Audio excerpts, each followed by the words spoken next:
तो दोस्तों, क्योंकि सांस भी कभी बहुत के आज के एपिसोड की शुरुआत में नोएना मिहिर को फल खिलाने की कोशिश करती है, लेकिन मिहिर को यह सादा और बोरिंग खाना बिल्कुल नहीं भाता। वो कुछ चटपटा और मसालेदार खाने की फरमाइश कर देता है और खास तौर पर गुजराती डिश ऊंधियू मांगता है। नोएना इसको याद दिलाती है कि वो दवाइयों पर चल रहा है, इसलिए ऐसा खाना मना है। इस पर मिहिर अपने ही अंदाज में जवाब देता है कि दवाइयों की वजह से ही तो उसे अच्छा खाना है, ताकि जुबान को कुछ स्वाद मिल सके, वरना उसकी पूरी जिंदगी ही बेस्वाद हो चुकी है। जब नोएना मतलब पूछती है तो वो बात को मजाक में टाल देता है और कहता है कि मरीज को मजाक करने की छूट तो होनी ही चाहिए। इसके बाद नोएना गंभीर होकर मिहिर को डॉक्टर की सलाह बताने लगती है। वो कहती है कि डॉक्टर ने कहा है कि मिहिर को धीरे धीरे सहारे के साथ चलना शुरू करना होगा। नोएना उसे वॉक करने को कहती है तो मिहिर शरारत के मूड में होता है। वो पूछता है कि क्या नोएना उसे सहारा देगी। वो नोएना को छेड़ते हुए कहता है कि वो अपना वजन देखे और नोएना का वजन देखे, वो उसे कैसे संभाल पाएगी। तो नोएना उसकी टांग खिंचाई को इग्नोर करती है और कहती है कि उसे मिहिर को उठाना नहीं, बस चलाते वक्त सहारा देना है। इसके बाद वो उसे धीरे धीरे बिस्तर से उठने में हेल्प करती है। इसके बाद नोएना मिहिर को पूछती है कि आखिर वो भारी अलमारी अचानक कैसे गिर गई। तो मिहिर पहले तो मजाक में बात को टालता है कि अलमारी ने उसे गिरने से पहले पूछा नहीं था, लेकिन फिर वो राहत की सांस लेते हुए कहता है कि शुक्र है अलमारी उस पर गिरी जिससे किसी और को चोट नहीं आई। उसका इशारा तुलसी की तरफ होता है। तभी यहाँ नोएना की सोच मिहिर से बिल्कुल अलग निकलती है। वो कहती है कि काश ये हादसा किसी और के साथ हो जाता, कम से कम मिहिर को इतना दर्द तो नहीं सहना पड़ता। तो मिहिर उसकी इस बात पर तंज कसता है कि ऐसी बात सिर्फ तुम ही सोच सकती हो। इसके बाद नोएना मिहिर से पूछती है कि उससे कौन कौन मिलने आया था। तो मिहिर खुश होकर बताने लगता है कि सब आए थे, लेकिन गौतम का आना उसे सबसे ज्यादा चौंकाने वाला और सुकून देने वाला लगा। मिहिर को एहसास होता है कि गौतम को अभी भी उसकी फिक्र है, लेकिन तभी मिहिर के मन में एक गहरा सवाल उठता है। वो सोचता है कि अगर गौतम को उसकी इतनी फिक्र है तो उसने परी के खिलाफ केस क्यों लड़ा। मिहिर शक जताने लगता है कि शायद गौतम को किसी ऐसे शख्स ने हायर किया है जो वीरानी परिवार को पसंद नहीं करता। ये कहते ही वो नोएना की आंखों में देखते हुए अचानक पूछ लेता है, कहीं वो तुम तो नहीं। तो ये सुनते ही नोएना के होश उड़ जाते हैं। उसकी घबराहट इतनी ज्यादा बढ़ जाती है कि उसके हाथों से दवाइयां छूटकर जमीन पर गिर जाती है। इधर नोएना को डरता देख मिहिर तुरंत माहौल को हल्का करने की कोशिश करता है और अपनी बात को एक मजाक बता देता है। तभी नोएना अपनी घबराहट छुपाते हुए नाराजगी जाहिर करती है और चेतावनी देती है कि उसे ऐसे मजाक पसंद नहीं है। अगर ऐसा दोबारा हुआ तो वो चली जाएगी। मिहिर कहता है तो चली जाओ, लेकिन साथ ही एक शर्त रख देता है, जाते वक्त तुलसी को अंदर भेज देना सपोर्ट के लिए। तो नोएना इसे भी मिहिर का एक और मजाक समझकर टाल देती है, लेकिन यहाँ मिहिर मन ही मन एक गहरी बात सोचता है। वो खुद से कहता है कि जब वो मजाक कर रहा था तब नोएना नहीं समझी, और अब जब उसने अपने दिल की असली इच्छा जाहिर की तो नोएना ने उसे मजाक समझ लिया। दूसरी तरफ फैक्ट्री में वैष्णवी काम कर रही होती है और चारों तरफ साड़ियां सूख रही होती है। तो तभी उसका पैर एक साड़ी में उलझ जाता है और वो गिरने ही वाली होती है कि ऐन वक्त पर पार्थ हीरो की तरह आता है और उसको थाम लेता है। लेकिन इस चक्कर में दोनों साड़ियों के बीच बुरी तरह उलझ जाते हैं और साथ में नीचे गिर पड़ते हैं। दोनों के बीच एक रोमांटिक और मजेदार स्थिति बन जाती है। पार्थ कहता है कि वो बुरी तरह फंस गया है, जिस पर वैष्णवी शिकायत करती है कि वो हमेशा पार्थ के साथ मुसीबत में फंस ही जाती है। इधर वैष्णवी पार्थ को डांटते हुए कहती है कि उसे हीरो बनने की क्या जरूरत थी, अगर वो नहीं आता तो वो सिर्फ गिरती। लेकिन अब वे दोनों साड़ियों में लिपटे हुए जमीन पर पड़े हैं। तभी पार्थ सफाई देता है कि वो तो बस हेल्प कर रहा था। फिर काफी मशक्कत के बाद जब दोनों उठते हैं तो वैष्णवी अपनी मेहनत बर्बाद होने पर गुस्सा करती है, क्योंकि सारी साड़ियां फिर से बिखर गई होती हैं। पार्थ साफ कह देता है कि वो साड़ियां समेटने में हेल्प नहीं करेगा, जिस पर वैष्णवी तंज कसती है कि उससे हेल्प की उम्मीद करना ही बेकार है। दूसरी तरफ बृंदा रणविजय की बातों से बेहद नाराज होती है। वो अंगद से कह रही होती है कि रणविजय की हिम्मत कैसे हुई उसे भड़काने की। उसे गुस्सा इस बात का होता है कि रणविजय ने अंगद को कोई गुंडा समझ रखा है क्या, जो उसके इशारों पर वो काम करेगा। लेकिन अंगद का ध्यान बृंदा के गुस्से पर नहीं बल्कि रणविजय की बातों पर होता है। वो रणविजय के शेयर्स वाले ऑफर के बारे में गहराई से सोच रहा होता है। जब बृंदा उसको पूछती है तो अंगद स्वीकार करता है कि भले ही रणविजय एक घटिया इंसान है, लेकिन उसकी बातों में दम है। अंगद तर्क देता है कि ऋतिक ने आज तक किया ही क्या है, उसने पापा का जमा जमाया बिजनेस बर्बाद कर दिया।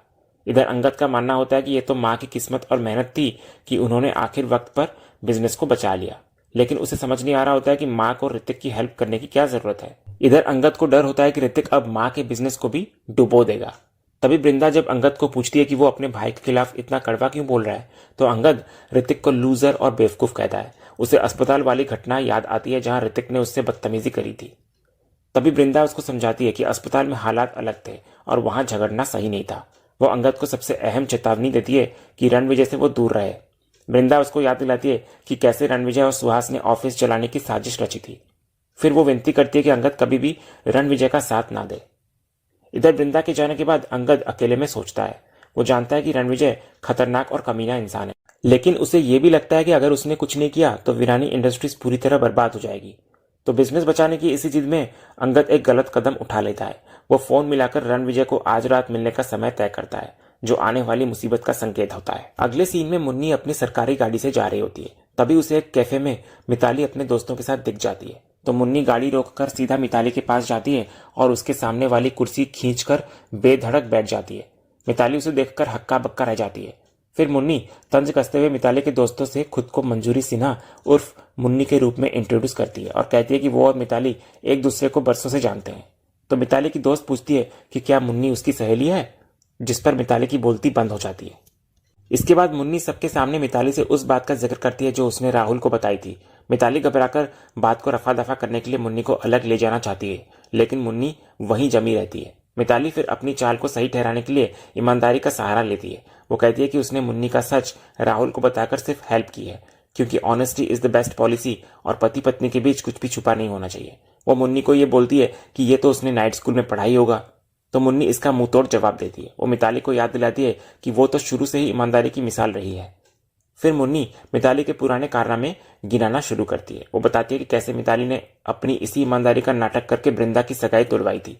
मुन्नी उसको याद दिलाती है कि हालांकि उसके बाद मिताली का खुद का रिश्ता भी टूट गया था। फिर मुन्नी ताना मारती है कि मिताली ने वही खेल उसके साथ भी खेलने की कोशिश की, ये सोचकर कि उसका रिश्ता टूट जाएगा, लेकिन बदकिस्मती से ऐसा नहीं हुआ। फिर जाते जाते मुन्नी मिताली को जिंदगी का सबसे बड़ा सबक याद दिलाती है। वो पूछती है कि क्या उसने अपने डे स्कूल में ये नहीं सीखा, जो जैसा करता है उसे वैसा ही मिलता है।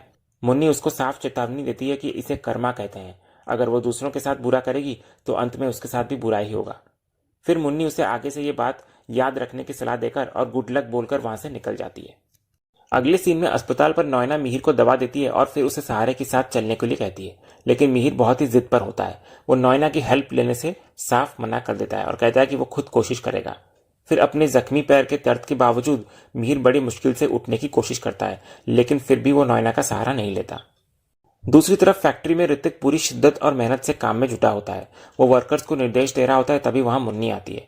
ऋतिक को इतना खुश और काम में डूबा देख मुन्नी उसके पास आती है। ऋतिक इधर खुशी खुशी बताने लगता है कि फैक्ट्री शुरू होने से वो कितना खुश है। वो इसका श्रेय मुन्नी को देने की कोशिश करता है, लेकिन मुन्नी इसका पूरा हक तुलसी को देती है। ऋतिक भी मानता है कि मां ने न सिर्फ फैक्ट्री शुरू की, बल्कि उसे उसकी खोई हुई जिंदगी और मकसद भी वापस दिया है। फिर दोनों एक उम्मीद जताते हैं कि अब सब कुछ अच्छा ही होगा, क्योंकि आसपास बहुत पॉजिटिविटी है। फिर बातों बातों में ऋतिक मुन्नी को एक सरप्राइज देता है। वो उसको वैलेंटाइन डे के लिए एडवांस में एक साड़ी गिफ्ट करता है, जो उनकी ही फैक्ट्री में बनी हुई होती है। तो मुन्नी ये देखकर हैरान रह जाती है। फिर हमें एक फ्लैशबैक दिखाया जाता है जहां ऋतिक ने मुन्नी से पूछा था कि उसे वैलेंटाइन पर क्या गिफ्ट चाहिए। जब मुन्नी ने कहा था कि गिफ्ट तो प्रेमी प्रेमिका देते हैं, तब ऋतिक ने समझाया था कि एक लड़का और लड़की अच्छे दोस्त भी हो सकते हैं और गिफ्ट दे सकते हैं। तो मुन्नी ने तब मलकनी जैसी साड़ी की इच्छा जताई थी। इधर वर्तमान में ऋतिक बताने लगता है कि उसे मुन्नी के साथ बिताया हुआ हर पल याद है। उनका साथ में खेलना, झगड़ना, नाइट स्कूल जाना और बारिश में भीगना। वो कहता है कि उनका रिश्ता और दोस्ती बहुत खास है। इसके बाद ऋतिक मुन्नी को वो साड़ी थमाता है। तभी इतने में अचानक ऊपर से कुछ डिब्बे गिरने वाले होते हैं। तो ऋतिक फुर्ती दिखाते हुए मुन्नी को खींचकर बचा लेता है, जिससे डिब्बे उन पर नहीं गिरते।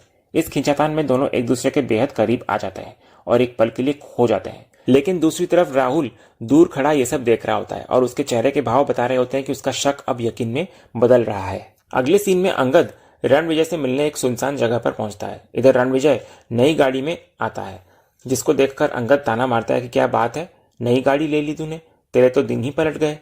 तो रणविजय भी इधर मौका नहीं छोड़ता और याद दिलाता है कि अंगद के बुरे दिन चल रहे हैं, लेकिन वो उन्हें सुधारने का ऑफर लेकर आया है। इसके बाद रणविजय अपना असली प्लान बताने लगता है। वो चाहता है कि अंगद अपनी कंपनी के शेयर्स की पावर ऑफ अटर्नी उसको दे दे। रणविजय का तर्क होता है कि दोनों के शेयर्स मिलकर कंपनी पर कंट्रोल हासिल कर लेंगे। वो कहता है कि उसने अगले ही दिन बोर्ड मीटिंग रखी है। क्योंकि मिहिर अस्पताल में है, इसलिए रणविजय को लगता है कि ऋतिक, पार्थ और देव उनका मुकाबला नहीं कर पाएंगे। फिर वो अंगद से कहता है कि अब फैसला उसके हाथ में है कि वो रणविजय का साथ देकर कंपनी पर राज करना चाहता है या नहीं।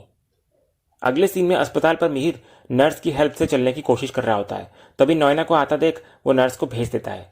इधर नॉयना मिहिर को ज्यादा चलने पर डांटती है, क्योंकि डॉक्टर ने आराम की सलाह दे रखी है।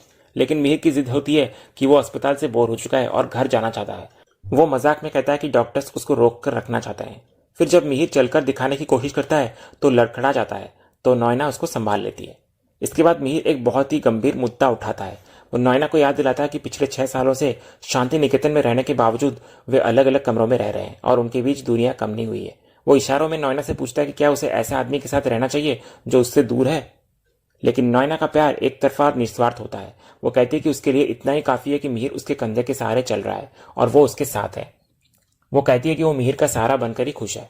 तो मिहिर उसको समझाने की कोशिश करता है कि उसे नॉयना पर निर्भर नहीं रहना है और ना ही उसे तकलीफ देनी है। इसके बाद नॉयना मिहिर को सहारा देकर चलाने की कोशिश करती है, लेकिन मिहिर जिद करता है कि उसे अकेले चलने दिया जाए। इस पर नॉयना उसे रोकती है और कहती है कि अगर वो अकेले चलने के चक्कर में गिर गया तो तुलसी को यह कहने का मौका मिल जाएगा कि नॉयना ने मिहिर का ठीक से ख्याल नहीं रखा। तभी मिहिर नॉयना से पूछता है कि क्या वो ये सब सिर्फ तुलसी को दिखाने के लिए कर रही है। वो कहता है उसे लगा था कि नॉयना ये सब प्यार की वजह से कर रही है। तो नॉयना कबूल करती है कि वजह उसका प्यार ही है, तुलसी नहीं। लेकिन यहाँ मिहिर एक बहुत बड़ी और कड़वी बात कह देता है। वो नॉयना को समझाता है कि सबसे बड़ी समस्या यही है कि वो नॉयना से प्यार नहीं करता। मिहिर साफ कर देता है कि नॉयना उसके लिए सिर्फ एक अच्छी दोस्त है जिसको वो पसंद करता है, लेकिन उससे प्यार नहीं करता। तभी मिहिर के इनकार के बावजूद भी नॉयना उम्मीद नहीं छोड़ती। वो कहती है कि शायद एक दिन उसे प्यार हो जाए। फिर माहौल को हल्का करने के लिए वो कहती है कि डॉक्टर से कहकर मिहिर को रिलैक्स करने की दवा दिलवानी पड़ेगी ताकि वो इतना ज्यादा ना सोचे। फिर अंत में नॉयना मिहिर को संभालते हुए ले जाने लगती है, लेकिन चलते चलते मिहिर का ध्यान फिर से तुलसी की ओर जाता है और वो पुराने पलों को याद करने लग जाता है। वो मन ही मन खुद से कहता है कि प्यार जिंदगी में सिर्फ एक बार होता है जो हमेशा कायम रहता है और उसके लिए वो प्यार सिर्फ और सिर्फ तुलसी है। तो मिहिर के इसी अटूट प्यार और फैसले वाले सीन के साथ आज का ये एपिसोड यहीं खत्म होता है। तो दोस्तों, आज का ये वीडियो आपको कैसा लगा कमेंट के माध्यम से हमको जरूर कहिएगा और कमेंट में हाइप करना भी मत भूलेगा और वीडियो को लाइक शेयर सब्सक्राइब करना भी मत भूलेगा ताकि ऐसे ही रोज लेटेस्ट एपिसोड के अपडेट्स आप हमारे इस चैनल पर पा सकें। तो मिलते हैं हम एक नए एपिसोड के रिव्यू में। तब